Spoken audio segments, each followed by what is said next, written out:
Esoesonao tovo maia mampitombo ilay fitiavako azy izay. Tsy zay lazainao no afaka anovy izay najoro ka ikoro.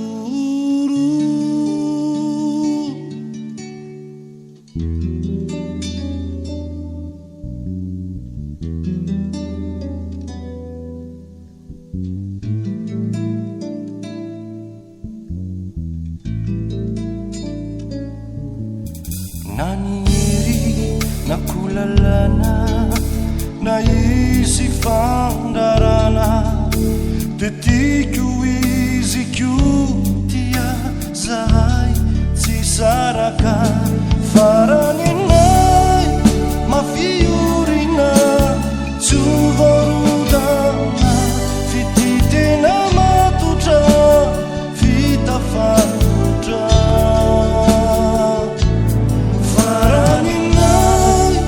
Mafiorina tsy vorodana fititena matotra vita fatotra.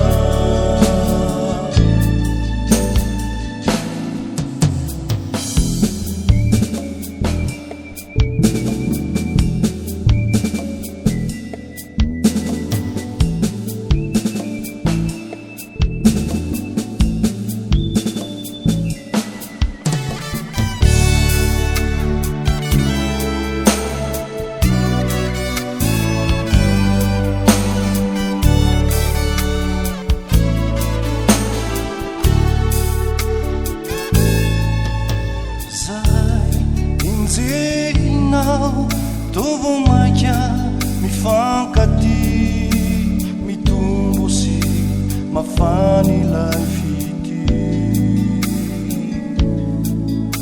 mitio hotsapanao matozay tafaradalana de teo ilay fitiavana.